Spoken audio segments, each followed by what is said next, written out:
இனிய வணக்கம்.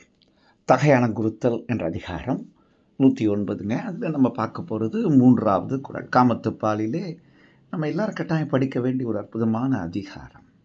அதில் இந்த 3வது குறள். இப்போ வள்ளுவர் அந்த கண்களை பற்றி ரொம்ப அழகாக சொல்லிகிட்டே வர்றார். இந்த இடத்துல பார்த்தீங்கன்னா தலைவன் சொல்கிறான், பண்டறியேன் குற்று என்பதனை இனி அறிந்தேன் பெண் தகையால் பேரமர் கட்டு என்ற ஒரு அருமையான குறள். இங்கே நம்ம தலைவியை பார்க்கறது தான் சொல்லிட்டு இருக்கா இல்லையா? நோக்கெதிர் நோக்குதல். நான் பார்த்தேன், அவள் பார்த்தா, ஆனால் அந்த பார்வை தாக்கு இருக்கிறது என்னை நிலைகுலைய செய்ததுன்னு முன்னாடி சொன்னான். அப்போ இந்த இடத்துல சொல்கிறான், எல்லாரும் சொல்லுவாங்க, அதாவது இந்து நம்பிக்கைகள் என்ன அப்படின்னா, யமன் உயிரை எடுக்கிறான். சரி, நம்மளாம் கேள்விப்பட்டிருக்கோம், எருமை மாட்டின் மேல் யமன் உயிரை எடுத்துருவார். எப்போ எடுப்பார் தெரியாது, குறிச்சு வச்சிருப்பாருங்க, அப்போ அந்த இடத்துல எடுத்துருவார். பண்டு அறியேன், இதுக்கு முன்னாடி தெரியும், கேள்விப்பட்டிருக்கேன், அந்த யமன் ஒரு கடவுள் இருக்காரு, அவர் உயிரெடுக்கும் கடவுள், காட் ஆஃப் டெத் என்று சொல்லுவார்கள், யமா அப்படின்னு சொல்லுவாங்க. ஆனால் அவரை பற்றி கேள்விப்பட்டிருக்கேன், ஆனால் பார்த்தது இல்லைங்க. பார்த்தா தான் எடுத்துருவார் உயிரை, நான் பார்த்தது இல்லைங்க. ஆனால் இப்போ பார்த்துட்டேன் அப்படின்னா, என்னையா பார்த்த அப்படின்னா, அந்த காதலன் சொல்கிறான், எவ்வளோ அழகாக சொல்கிறான், இனி அறிந்தேன் பெண் தகையால் பேரமர் கட்டு என்றார். கட்டு என்றால் கண்கள் இல்லையா? பேரமர் கட்டு, போர் செய்யும் கண்கள். இவரோட விழிகள் இல்லை, அந்த விழிகள் போர் செய்யும் விழிகள். அப்படியே எதிரில் பார்க்க முடியலைங்க.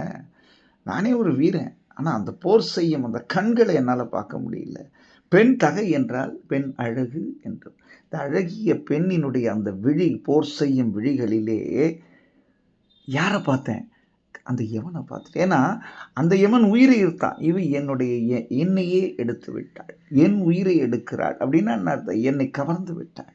உயிர் எடுக்கிறான்னு அர்த்தம் இல்லை, என்னுடைய உயிரை என்னை அவள் கவர்ந்து விட்டாள். உயிரெடுத்தா ஒரேடியாக போயிடும். ஆனால் இவ என்னை அப்படியே எடுத்து என்னை அப்படியே ஈர்த்து விட்டாள், என் உயிரை பறித்து விட்டாள் என்றால் அவள் வசம் நான் ஆனேன். அந்த யமன் உயிர் எடுப்பான், இவை என்ன எடுத்துட்டா. அந்த யமனை நான் கேள்விப்பட்டேன் முன்பு, அந்த யமனை இந்த கண்களிலே நான் இன்று கண்டுகொண்டேன் என்று அவன் எழுதுகிறான். இப்போது எவ்வளோ அழகான ஒரு உணர்வு நிலையை வள்ளுவர் நமக்கு இங்கே அப்படியே ஒரு படம் பிடிச்சு காட்டுறார். இது அப்படியே கற்பனையாக நம்ம படிக்கணும் இல்லையா? சார் இவ்வளோ வயசாகிடுச்சு, இப்படி கற்பனை பண்ணலாமா அப்படிங்கிறாங்க. இந்த உடம்புக்கு தாங்க வயசு, எண்ணங்களுக்கெல்லாம் வயசு கிடையாது. எதை நோக்கியும் நாம் செல்லலாம். நாம் உயிர் இருக்கும் வரை எண்ணங்களுக்கும் நம் உணர்வுகளுக்கும் என்றுமே உயிர்ப்பு உண்டு.